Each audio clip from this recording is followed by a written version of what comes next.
Hey everybody, this is Chris K, and welcome back to another episode of the Productive Parks 5-Minute Podcast, the show for busy people working to change the game in the parks and recreation field. Today we're going to be talking about repairing or replacing playground equipment, what to consider. Playgrounds provide the public with endless opportunities for fun, exercise, and quality time outdoors. However, as playgrounds age, a difficult decision must be made. Should the equipment be repaired or replaced? You want to provide the best play environment, but probably have budget constraints and a maintenance backlog. The repairs are starting to get more expensive and frequent. Is it time to replace the equipment? This article focuses on what to consider when deciding on playground repair or replacement. It also provides tips on how to make the decision easier. How long does playground equipment last? The lifespan of playground equipment varies due to various factors. However, playground equipment should generally be replaced or updated every 8 to 10 years to stay maintained and safe. Some commercial playground equipment can last up to 20 years or more in the right circumstances. Factors contributing to a playground's lifespan include materials. The types and quality of materials affect the lifespan and the amount of maintenance the playground needs. For example, wood structures are more likely to rot, decay, or cause splinters if improperly maintained. Usage. High traffic playgrounds may face more issues and develop wear and tear faster. Equipment like swings, climbing structures, and slides may need more frequent repairs and parts replacement. Climate. Extreme temperature swings and weather can degrade parts and equipment more rapidly. Exposure to the sun can also shorten the lifespan of some playground materials. Routine inspections and maintenance. Playground equipment that gets regular attention can last longer. Smaller issues get addressed before they become bigger and more expensive problems.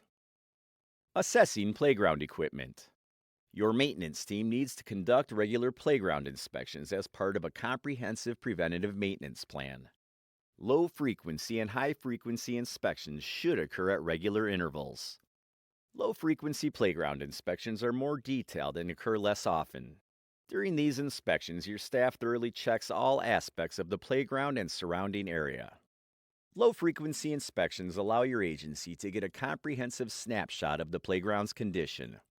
In contrast, high frequency inspections occur more often and are not as detailed. They are generally meant to identify obvious issues that need immediate attention. The frequency of these inspections depends on the type and age of equipment, playground usage, and climate. In general, perform high-frequency inspections daily or weekly. Depending on the aforementioned factors, low-frequency inspections may be performed monthly, quarterly, or annually. Key factors to consider during playground inspections. Both inspections have similar components that need to be checked, including visual inspections, checking for signs of wear and tear, vandalism, graffiti, and missing hardware. Functional testing, ensuring moving parts operate correctly, checking for stability and structural integrity, and testing safety mechanisms. Compliance and safety standards. Specific guidelines defined by governing bodies, manufacturers, or risk management. Making the decision. The decision to repair or replace playground equipment may not be as straightforward as you'd like.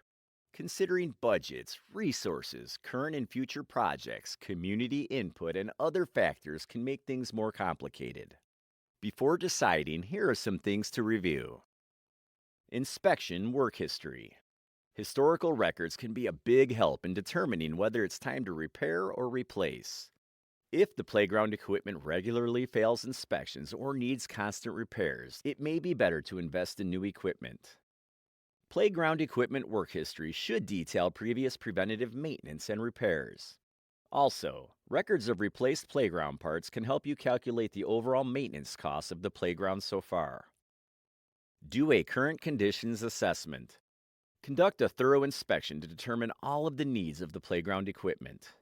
You don't want to fix one thing and then realize a month later that 4 other repairs are needed to make the structure safe and playable. Get the full scope of work necessary to bring the equipment up to standards. Public opinion. Review any community complaints or safety concerns. Also, get the public's opinions of the park. Do they think it's outdated? Do they feel resources would be better spent on other parks and assets? Determine if an area is experiencing changes that will affect playground usage. Are more younger families moving in? Is a new subdivision being built that will increase traffic? Is the area's demographics getting older with fewer younger kids in the neighborhood? Public opinion is only one aspect of the decision making process. But if the decision is close, the community's thoughts can be a tipping point. Consider the costs. A thorough understanding and comparison of repair via replacement costs can help guide the decision making process. Evaluate the costs related to repairing the playground equipment in its current condition. If necessary, get estimates from vendors or contractors. Factor in the costs of parts, labor, shipping, and other fees. And that's just the beginning. You also need to take into account the potential for future issues. This is where your historical records can help you make an estimate. Find out how often playground issues get addressed each year. Get an average cost for each time a repair is needed. Those two numbers will give you a ballpark figure of annual repair costs. You also want to determine how much a replacement will cost. The costs associated with new playgrounds go beyond purchasing equipment. You also must factor in the delivery and installation, integrations with existing systems and setups, and any additional training or equipment necessary to maintain the new playground. Consult with experts. Sometimes it helps to have an extra set of eyes on the situation. Consulting with a neutral third party can give you fresh ideas and insights. You may find new solutions that can extend the lifespan of a playground. Consider the pros and cons of each decision. Repairing playground equipment is typically less expensive and labor-intensive. It also uses materials you already have. If replacement parts are readily available and your playground is relatively new, repairing usually makes more sense. Choosing to repair, however, increases the annual maintenance cost. Keeping up with safety and compliance regulations may also be more difficult. As the playground ages, it may be challenging to get compatible replacement parts. Replacing playground equipment, on the other hand, is usually the more expensive option. On the plus side, the public may embrace the excitement of the new equipment, which is designed to be more inclusive and ADA compliant. Replacing equipment often takes more time and may require modification to existing areas like poured-in-place surfacing. Implementing the decision. Once you've decided on repairing or replacing equipment, you want to establish a plan to make the work go smoothly and get the most out of the work completed. From planning and setting up the area to completing the final touches, the process should be detailed carefully. Avoid rushing the work. Hasty installations can lead to mistakes affecting the playground's safety and manufacturer's warranty. Adjust as needed to be sure all features are working safely and correctly. Implement a regular playground maintenance plan that includes regular inspections, methods for communicating issues, and an easy way to record all the work completed. Computerized maintenance management software can help your team stay on track with the plan and provide necessary records about maintenance tasks and costs. The takeaway: you will eventually need to decide whether to repair or replace playground equipment. This decision is difficult for most agencies, especially with limited budgets and resources.